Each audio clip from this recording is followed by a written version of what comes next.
The fire crackled in the village clearing, throwing jagged shadows against the ring of faces that encircled her. The night air was thick with dust and smoke, the smell of herbs burning in clay pots mingling with the sour tang of fear. At the center of it all knelt the girl, her wrists bound, her head bowed, the flicker of torchlight glinting off her wide, terrified eyes. Before her sat the object of horror, a human skull, hollowed and blackened by time.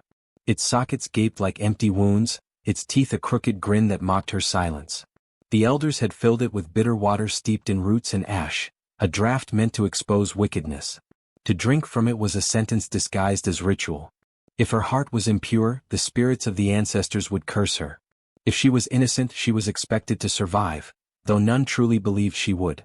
A hush fell as the chief elder lifted the skull with trembling hands. His voice rang out, carrying the weight of judgment. "Drink, child, and let the ancestors decide." The villagers pressed closer, their whispers slithering through the night air. Some pitied her, but most were eager, hungry for a spectacle. A few wore smirks, the ones who had whispered against her, who had planted the seed of this trial. Her stepmother's eyes gleamed with satisfaction, while others masked their guilt with solemn expressions. The elder thrust the skull into her hands. It was heavier than she expected, the bones strangely warm against her palms. She stared into its hollow sockets as though they stared back, and for a heartbeat she thought she saw something move inside the darkness. Her lips trembled. Her throat tightened. But slowly she lifted the skull to her mouth. The rim pressed cold against her skin. The first sip slid over her tongue, bitter, foul, thick with the taste of rotten metal. She gagged but swallowed, forcing herself to endure. And then, as the second sip touched her lips, the air shifted. A sound, low and guttural, echoed from the hollow of the skull. Her eyes widened. Her fingers trembled, nearly dropping the vessel. But the voice did not stop. It rose like breath from the bone, curling into words. "Daughter," it whispered. The word reverberated through her bones, though no one else seemed to hear it. The villagers leaned forward eagerly, waiting for her to collapse. The elder's hands tightened on his staff, his face unreadable. She froze, her breath caught in her chest, staring into the skull as if it had grown a soul. The voice continued, soft and urgent, carrying the weight of centuries. "They think this will end you. But you are not theirs to destroy. You are mine, ours." Her heart thundered in her chest. A shiver ran down her spine. The villagers waited for her scream, her fall, her curse. Instead, she lowered the skull slowly, her lips curling into the faintest, strangest smile. For she knew, with chilling certainty, that she had not been condemned. She had been chosen. Before the whispers of skulls and spirits, before the night of fire and judgment, she was known simply as Amara, the girl with the gentle laugh and steady hands. She had been born in a season of rain, when the millet sprouted thick and the river overflowed with silver fish, and her mother used to say that she carried the blessing of abundance in her soul. Wherever Amara walked, it seemed as though peace followed. Children loved her first. When others scolded or ignored them, she knelt to their level, tied their beads, told them stories of the ancestors until their eyes grew wide with wonder. The elders, too, leaned on her. She fetched water for the frail, pounded grain for widows, sat quietly at the bedsides of the sick. Even animals seemed drawn to her. Goats and dogs trailed her shadow, and birds often gathered in the trees where she sang. Her life should have been one of simple joy. But the kindness that drew people also drew envy. Her mother's death when she was young left her vulnerable, and her father's quick remarriage brought a woman into the household who saw Amara not as a daughter, but as an obstacle. The stepmother's own daughter, older by 2 years, was proud and sharp-tongued, always demanding the attention of suitors and elders alike. But when men praised Amara's beauty, a beauty that was quiet rather than adorned, or when elders murmured of her gentle heart, jealousy brewed like storm clouds. The stepmother whispered poison into willing ears, feeding tales of pride and secret witchcraft. At first, these were just murmurs that floated through the village like smoke. A broken pot in the compound? They blamed Amara's restless spirit. A sickness in a neighbor's child? Some whispered she had cursed the boy with a jealous glance. And though many laughed off these claims, a seed of doubt took root. Amara herself did not fight the gossip. When accused, she only bowed her head, her lips pressing into a quiet smile. "The ancestors know me," she would say softly. "Truth cannot hide forever." Her silence, however, was twisted against her. Her enemies painted her calm as arrogance, her endurance as a witch's immunity to shame. The louder her stepmother whispered, the more some began to believe. One afternoon, after a heavy rain, A group of women stood in the market murmuring while Amara passed. "Do you see her eyes?" one whispered. "Too bright, like they see what they should not." Another spat on the ground. "I heard she walks at night. Alone. Who does that, if not one with secret powers?" Amara heard, but she did not break her stride. Still, the weight of suspicion pressed harder with each passing moon. By the time the elders began to discuss a test of her innocence, the village was split. Children clung to her skirts and swore she was kind. Elders she had served tried to defend her. But her stepmother's voice, sharpened with venom, carried far. "She hides behind a smile," the woman hissed during a council gathering. "But the spirits see her. Let them judge her openly." And so, the test was decided. A ritual both feared and revered, drinking from the skull of an ancestor, a vessel no pure heart should defile. If she was innocent, she would be untouched. If guilty, the curse would reveal itself in her body and soul. Amara accepted without protest. She bowed her head before the council, her voice steady though her heart quivered. "If it is the will of the ancestors, let it be done." That night, as she returned to her hut, children trailed behind her, their voices thick with tears. "Don't go," one begged, clutching her hand. "They will hurt you." Amara bent down, brushing his cheek with her thumb. "Do not fear. The earth sees what men cannot. If I fall into the arms of the ancestors." Her words were meant to soothe. But in her heart, a shadow stirred, a quiet question of whether her kindness would be enough to protect her from cruelty dressed as tradition. She lay awake that night, listening to the rain drip from the roof, and for the first time in her life she felt the sharp sting of loneliness. The very people she had given her life to serve now gathered to watch her trial. The skull awaited her, blackened and hollow, and though she did not yet know it, it would not condemn her. It would speak. The decision had been made in whispers, but it was carried out in daylight for all to see. Amara stood in the center of the council yard, the elders gathered beneath the great fig tree, their staffs planted firmly in the red earth. The air was heavy with the scent of dust and sweat, and the murmurs of the villagers pressed in from every side. Her stepmother stood among them, her face schooled into sorrow, though her eyes glittered with triumph. Beside her, the stepsister smirked openly, arms crossed, savoring the moment. They had waited for this, plotted for it, and now they stood victorious while Amara's fate balanced on the edge of tradition. The chief elder's voice carried over the crowd. "Accusations have been brought against this girl. They say her presence brings misfortune. They say her silence hides pride. They say her eyes see more than they should. We will not condemn her by rumor alone. The ancestors will decide." A murmur of approval swept through the crowd. Some nodded solemnly, others sneered. Amara's heart beat steady but fast. She kept her eyes on the ground, unwilling to meet the stares of those who had once smiled at her but now looked upon her with suspicion. Her stepmother stepped forward, her voice breaking with false grief. "I loved her as my own daughter, but even in my house, strange things happen. Pots shatter without reason, animals sicken when she touches them. I begged her to speak the truth, but she hides behind silence." Gasps rippled through the onlookers. Amara clenched her hands, but she did not speak. To argue would only feed the lies. She had learned long ago that truth did not need to shout, but now she feared it might never be heard at all. Others added their voices, some out of genuine fear, others out of jealousy or spite. A young man who once courted her stood to say she had bewitched him with her beauty. An older woman claimed she had seen Amara walking alone at dawn, whispering to the river as though speaking to spirits. The crowd swallowed each story like honey poured into their ears, sweet and irresistible, no matter how bitter the truth beneath. One elder cleared his throat. "The signs are troubling, but we cannot strike blindly. There is one way to know. She must drink from the vessel of the ancestors. If her heart is pure, she will walk away. If not, the skull will claim her." The word sealed her fate. A low hum of approval swept through the crowd, mingling with the occasional laugh or hiss of derision. Children clung to their mother's skirts, frightened by the tension. Amara finally lifted her gaze. Her eyes swept across the circle, faces she had served, hands she had held, lives she had touched. None stepped forward to defend her now. Fear weighed heavier than gratitude. She inhaled slowly and spoke, her voice clear though soft. "If this is your judgment, I will not resist. The ancestors know me. They will reveal the truth." Her calm unnerved them. A few shifted uneasily, but the council had spoken. The ritual would be prepared. As the crowd dispersed to gather wood for the fire and herbs for the bitter draught, her stepmother lingered close enough to let her words cut low. "When the skull touches your lips, You will see who truly holds power in this house. You should never have outshone my daughter." Amara turned her face away, refusing to give her the satisfaction of a reaction. Yet inside her spirit trembled. Not with fear of the skull but with the ache of betrayal. It was not strangers who condemned her, but blood, those who should have sheltered her from harm. That night, while the village prepared for spectacle, Amara sat in her hut, staring into the shadows. A child slipped inside, clutching her hand. His eyes were wide with tears.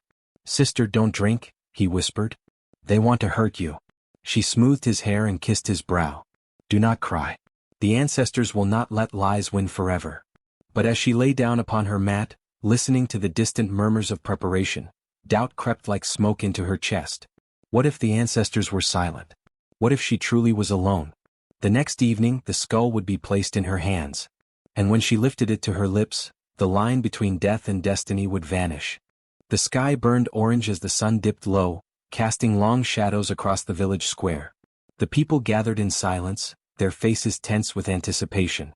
At the center of it all stood the ritual table, a slab of stone smoothed by generations, its surface decorated with cowrie shells, herbs, and chalk markings.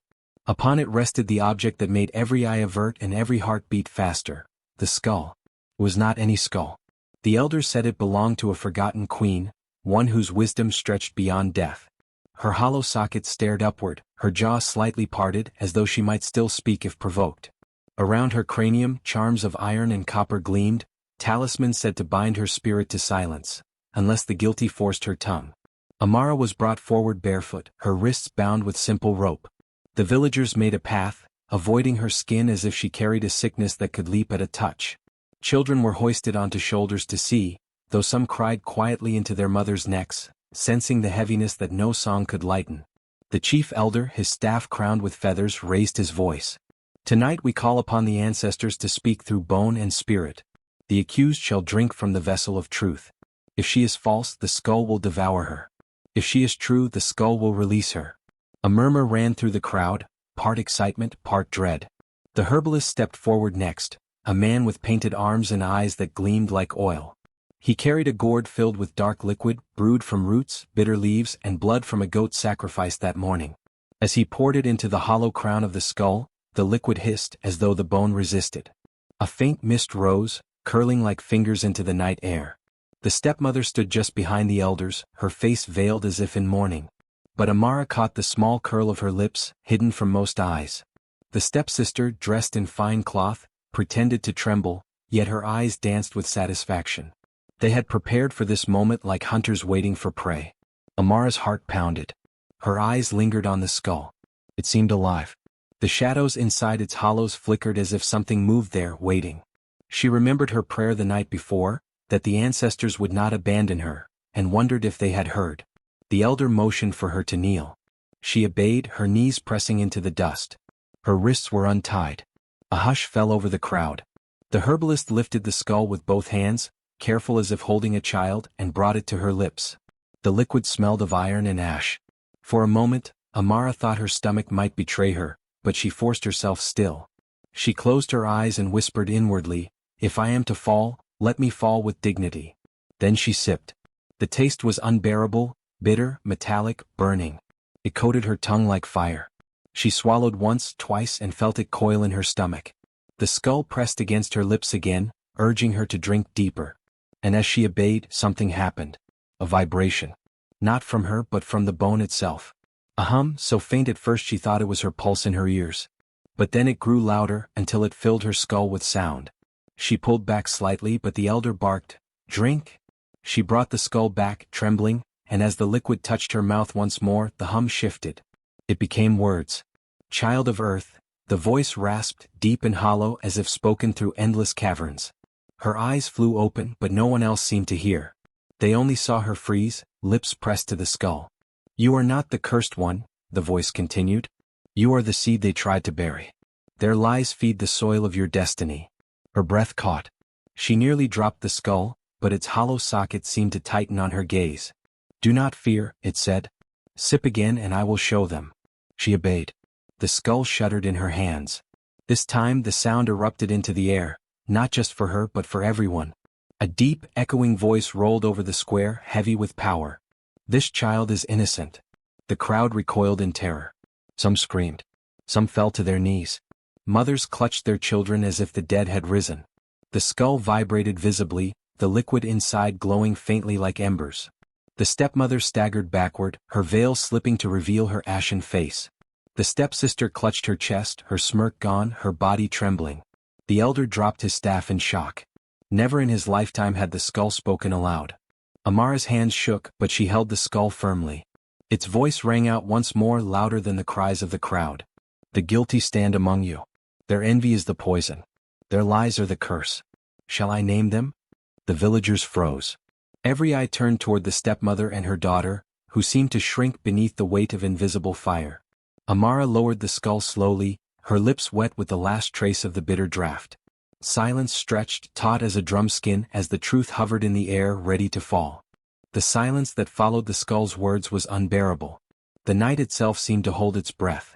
Even the wind stopped moving, as though the trees leaned closer to listen. The skull pulsed faintly in Amara's hands, the liquid within it glowing like molten fire. Then, without warning, it spoke again, the sound reverberating like a drum inside every villager's chest. The guilty sit among you. Envy dressed as kin. Lies dressed as love.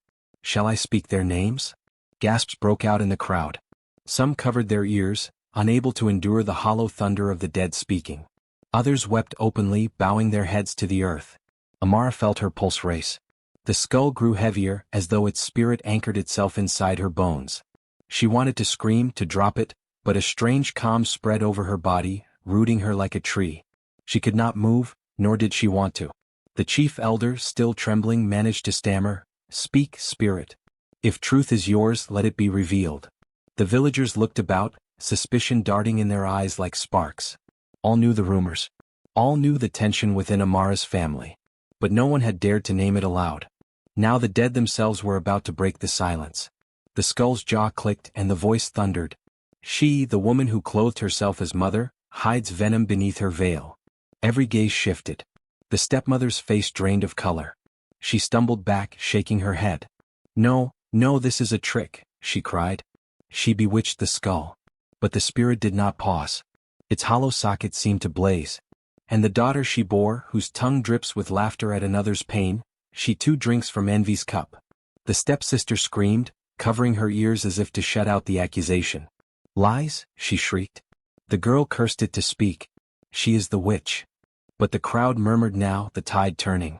Women clutched their beads, men muttered prayers. A boy pointed and whispered, "The skull never lies. If it speaks, it is truth." Amara lowered her eyes. She had not asked for vengeance to come this way. Yet here it was, roaring louder than she could ever have shouted. The skull vibrated again, its voice sharper, angrier now. They made her suffer. They bound her with cruelty. They rejoiced at her tears. But the ancestors see what is hidden. No chain of envy escapes their sight. The stepmother fell to her knees, clawing at the ground. "Please? I only sought to protect what was mine. She is not my blood. She would have taken everything." The crowd roared at her confession, their voices like a wave crashing over stone. The stepsister tried to run, but two men caught her by the arms and dragged her forward, kicking and sobbing. The elder raised his trembling staff. "The ancestors have spoken. You are guilty before the living and the dead." His voice cracked, but the authority of the moment gave it weight. "Your envy poisoned this house. Your lies nearly destroyed the innocent." The skull, still glowing, gave one final proclamation: "Justice is not finished. Let the earth judge them as it has judged countless before." A sudden gust of wind swept through the square, extinguishing half the torches. The villagers gasped.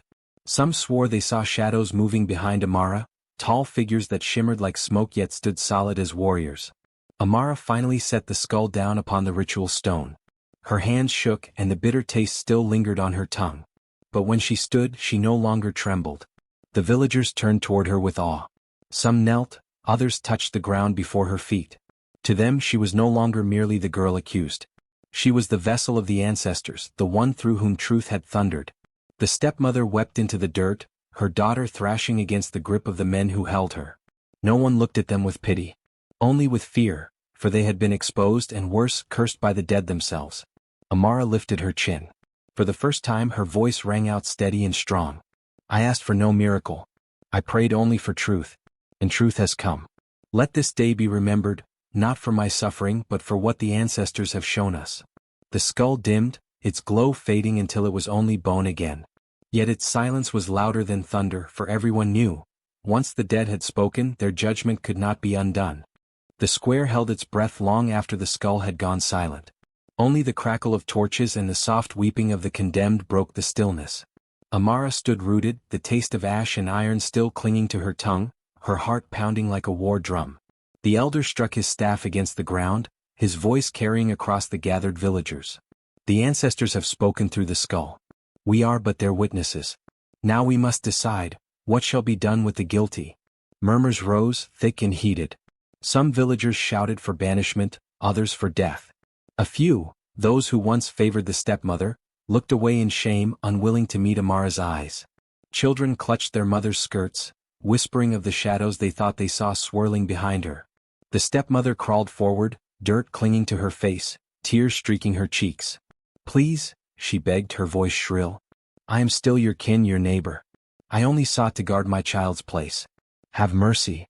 But her words rang hollow. Everyone had heard her earlier confession.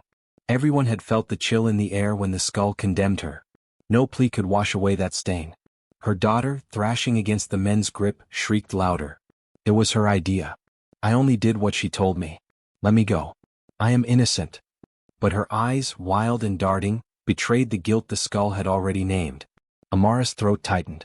She did not want to watch their downfall. In her heart, she still remembered the nights she had prayed for the smallest kindness from her stepmother, the faint hope that her sister might one day smile at her with love instead of scorn. But that hope was gone, scorched away by their cruelty and the spirit's revelation. The villagers' debate grew fiercer. Banish them to the wilderness, one man shouted. Let the forest spirits take them. No, a woman countered, clutching her prayer beads. They must be made an example. If the ancestors condemn, we cannot show softness where they have shown fire. At last, the elder raised his hand for silence. His face was grave, his eyes glistening with unease. The earth itself must pass judgment.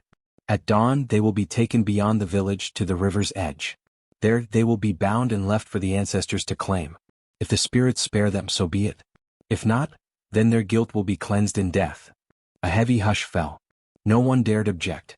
The stepmother wailed, clutching at the elder's feet, but he pulled back as though her touch carried venom. The men dragged both her and her daughter away, their screams echoing into the night until the sound faded. The villagers slowly dispersed, whispering among themselves. Some cast furtive glances at Amara, their fear mingled with reverence. She stood still in the square, staring at the skull resting on the stone, now dull and lifeless. Her stomach churned. Was this justice? Or had she become part of something larger, something she could not control? Later that night, she sat alone by the fire outside her hut. The flames licked the air, and the shadows danced, flickering like the spirits she thought she had seen behind her. She wrapped her arms around her knees, shivering though the fire was warm.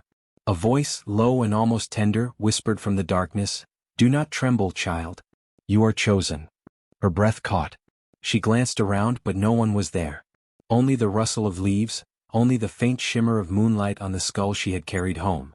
For a moment she swore its hollow eyes gleamed again. The next morning the punishment was carried out.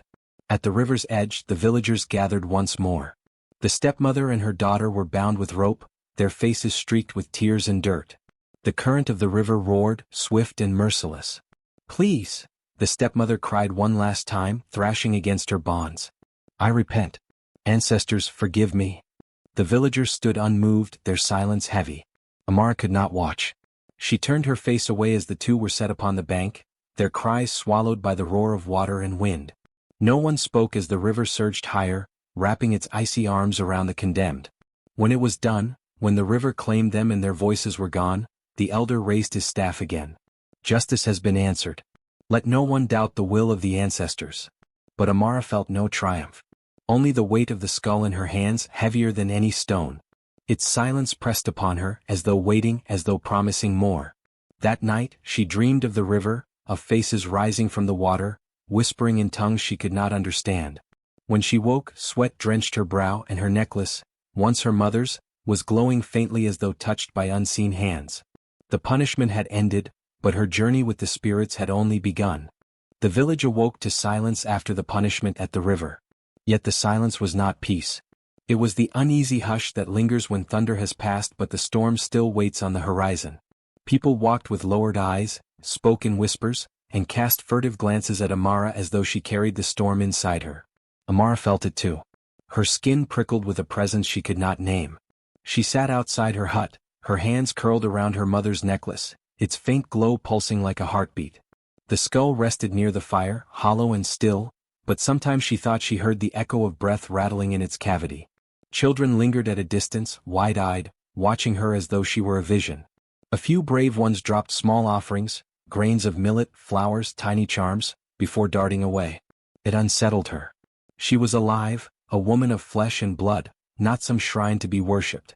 Yet the villagers had begun to treat her as though she belonged less to them and more to the realm of shadows. That evening as the sun bled red into the horizon, she heard it again, the whisper. Not from outside but inside her. Chosen, it breathed like a hand brushing her ear. She stumbled to her feet, her heart pounding. "Who speaks?" she demanded into the empty air. The fire flickered violently as though in answer. And then she saw them. Shadows lengthening, rising tall against the ground, though no bodies cast them. They gathered around her, figures with hollow faces and long tapering arms. Their forms rippled, shifting between smoke and substance. Her breath hitched, but she did not run. Somehow deep inside she knew. These were the same spirits who had spoken through the skull, the same ancestors who had judged her enemies. And now they were here not to condemn her but to claim her. One stepped closer, its face a blur of shifting lines. Its voice echoed within her ribs, "You are marked. You drank from the skull, and the dead have chosen you as their vessel. The world of the living may turn away, but the world of shadows will never abandon you." Amara's knees weakened. She dropped to the ground, clutching her necklace. "Why me? I never sought this. I only wanted to survive, to live in peace." The spirit tilted its head, its form shimmering. "Peace is not your path. You carry the weight of wrongs and the fire of truth. Where others falter you will endure. Where lies spread you will burn them away. The living need you, even if they fear you." Tears welled in her eyes. She thought of her stepmother's final screams, of the stepsister dragged by the current. Was this justice? Or was it vengeance cloaked as justice? She could not tell. But she knew the spirits would not release her. That night, when she returned to her hut, the villagers avoided her eyes. Some bowed, whispering prayers as she passed. Others clutched charms against evil, muttering that she was no longer one of them. By the time she reached her fire, she understood. She was not simply Amara anymore. She was something else. Later in her dreams she walked through endless fields of bone-white sand. The sky was dark, but stars blazed brighter than fire. Figures moved beside her, spirits draped in veils of smoke, their whispers weaving into chants. She looked down and saw her footprints glowing faintly, sprouting tiny green shoots that cracked the sand. When she woke, the dawn had come, and in the soft earth outside her hut, fresh shoots of millet had grown where she had walked in her sleep. The villagers gathered, murmuring in awe and terror. Some knelt. Some fled. One elder whispered, "She carries the mark of the dead." Amara stood there trembling, the necklace burning warm against her skin. She realized then, the spirits had not cursed her. They had crowned her. She was their chosen, the marked one, destined to walk between worlds whether she wished it or not. And with that realization came fear, not of the spirits but of what the living would do. For when the living fear what they do not understand, they often turn to violence. She lifted her chin, though her heart thundered in her chest. If the world of shadows had claimed her, she would not cower. She would walk as both woman and vessel, burdened but unbroken. The whispers returned, soft as breath against her skin. "Rise, child. Your path begins." The village no longer breathed as one. Where once laughter and work flowed together like the river's current, now there was only division, whispers splitting the air sharper than knives. At the center of every murmur, every fearful glance, stood Amara. At dawn, some gathered at her doorstep, laying down offerings, bowls of grain, beads, carved figures of animals, prayers whispered on folded leaves. These villagers knelt, calling her blessed, saying the ancestors had sent her back to guide them. Their eyes shone with reverence, their voices hushed as though speaking to the wind itself. But others watched from the shadows, their eyes hard, lips tight. They muttered that no good came from drinking with the dead. They spat in the dust when her name was spoken, warning their children to keep away. "She is cursed," one man hissed. Her shadow carries spirits. If she lingers here, ruin will fall on us all. The marketplace became a battleground of belief. A woman buying millet crossed herself when Amara passed, while another bowed deeply, offering a gourd of water at her feet. Neighbors argued openly, was she chosen or damned? Protector or omen? And Amara, walking through it all, felt each word like a stone in her chest. She longed for the simplicity of her old life, even with its cruelties.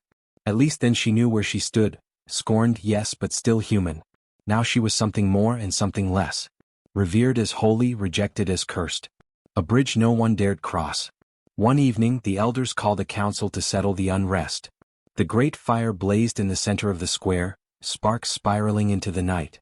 Villagers crowded around, their voices rising in clashing waves. Some shouted for Amara to lead them as the ancestors' vessel, claiming the spirits had chosen her above all. Others cried for her exile, swearing that her presence would bring famine, plague, or worse. Amara sat in silence, her necklace warm against her skin, the skull heavy in her lap. She listened, her heart aching as voices she had once known as kind now turned sharp with fear. Finally the elder raised his staff. "Enough," he commanded, his voice cutting through the noise. "We stand on the edge of breaking. The ancestors have spoken through her, yes, but we must choose whether to follow their signs or turn from them." All eyes turned to Amara. For a moment, the weight of their stares threatened to crush her. She wanted to flee, to melt into the shadows where the spirits whispered her name. But the whispers within steadied her, wrapping around her heart like roots. She rose slowly, her voice carrying though it trembled. "I did not ask for this path. I did not summon the spirits. But they chose me and I cannot turn from what they have given. Whether you call me cursed or blessed, I will not deny them." She lifted the skull, its hollow sockets glinting in the firelight. "I am no longer only your daughter, your neighbor. I walk with shadows at my side. If that frightens you, I will leave. But know this, the ancestors are watching. Their justice is not mine to command, but it is mine to bear." A hush fell. For a heartbeat, no one moved. Then voices rose again, but different now, some chanting her name, others spitting curses. The division deepened like a crack in the earth, threatening to split the village in two. That night, Amara dreamed of standing on a narrow bridge of bone, suspended over a chasm. On one side villagers knelt in prayer, on the other they hurled stones and fire. She walked forward alone, shadows pacing at her heels, the bridge creaking beneath her feet. When she woke, the millet outside her hut had sprouted taller, glowing faintly in the moonlight. A sign, she thought, but whether it was blessing or warning she could not yet tell. The village had chosen nothing. And so the burden of their fear and their faith remained on her shoulders, heavier than any chain. That night the air was too still. The crickets were silent, the dogs refused to bark, and the wind that usually rattled the palm leaves froze mid-breath. It was as if the world had been caught between heartbeats. Amara woke to the stillness, her chest tight. She felt it before she saw it, something pressing against the veil of the night. She rose and stepped outside, the skull clutched in her hands. The moon glowed red above the village, casting strange shadows that did not follow the bodies that made them. The millet fields shimmered faintly, bending in a rhythm not stirred by wind. Then a whisper rolled across the huts, not from mouths but from the ground itself. The villagers stirred. Doors opened. Faces emerged into the dim red light. Mothers clutched their children, elders leaned on staffs, hunters gripped their spears. Their voices faltered into silence when they saw it, shadows crawling along the earth, long and thin, slithering past their feet. They twisted unnaturally, moving opposite to the firelight, gathering toward the square. And at the center of it all stood Amara. The skull grew hot in her hands. Its empty sockets glowed faintly, pulsing like the heartbeat of a sleeping beast. She heard voices, layered, overlapping, the voices of women, men, children, ancestors from forgotten ages. They rose into her ears, seeping into her skin, filling her chest until she could not breathe. The villagers began to wail. "This is her doing," shouted one of the men who had called her cursed. He pointed at her, trembling. "She has summoned the dead to devour us." "No," others whispered, awe-stricken, "the ancestors themselves walk among us. She is their vessel. Do not speak against her." The argument fractured into cries, prayers, curses. But then the shadows silenced them all. From the soil rose figures, half light, half smoke. They had no eyes, no mouths, only shapes that resembled the dead long buried. Mothers recognized their lost children. Warriors recognized their fallen brothers. Elders whispered names they had not dared to speak in years.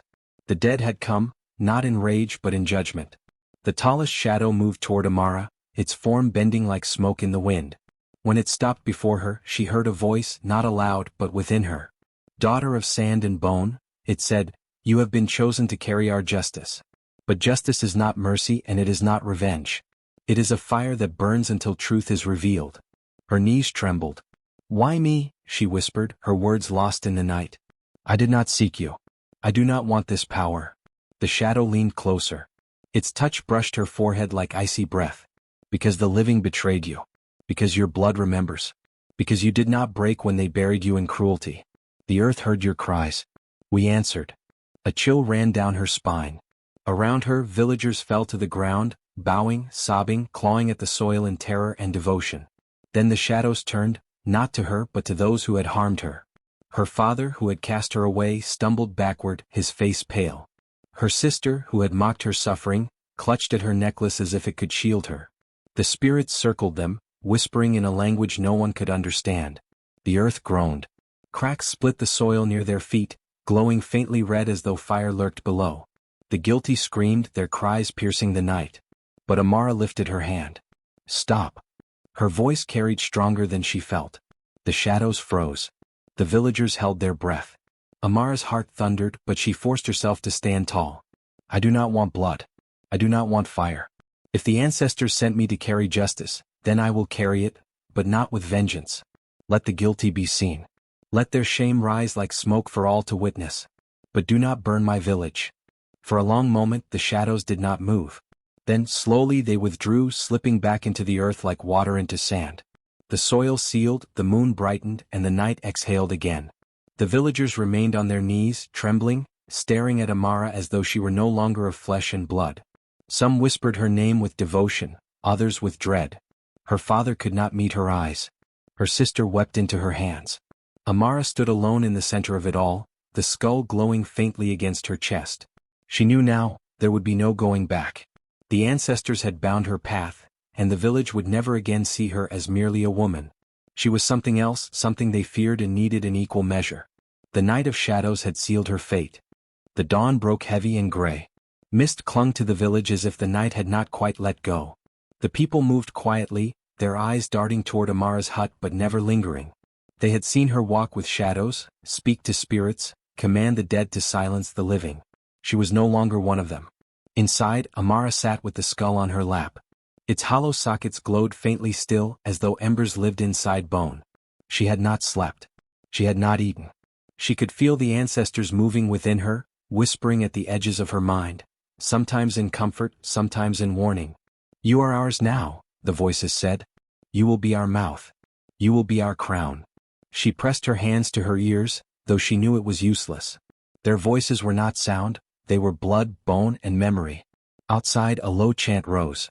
Villagers had gathered, kneeling, some clutching offerings, gourds of milk, baskets of millet, carved amulets. They called her Mother of Shadows, Daughter of Bone, Keeper of the Skull. Fear and devotion twined together in every syllable. Her father stood apart, ashamed, his face drawn with regret. Her sister hid behind others, her eyes swollen from weeping. Amara felt their guilt pressing at her, but the skull grew hotter in her hands each time she thought of them. Finally the elders approached her hut. They did not enter, they dared not, but their trembling voices carried through the doorway. "Amara," they said, "the village bows to you. The spirits have chosen you. We ask, no, we beg you to lead us. Take the seat of judgment. Wear the crown of the ancestors. Be our queen." Her breath caught. Queen. A word that once belonged to dreams she had buried when her family betrayed her, when cruelty crushed her spirit. Now it rose again, offered not by love or justice but by fear and awe. She stepped outside. The mist parted as though making way for her. The villagers gasped, bowing low. Children cried her name. Women touched their foreheads to the earth. Men beat their chests with fists. The skull pulsed like a heartbeat. Its hollow sockets flared with light. In that moment, Amara understood. If she accepted, she would never again be only herself. She would be more, and less. A vessel, a throne, a curse and a crown woven into one. The spirits whispered again. "Take it. Sit upon the bones of the past. Rule them as we ruled. Or turn away.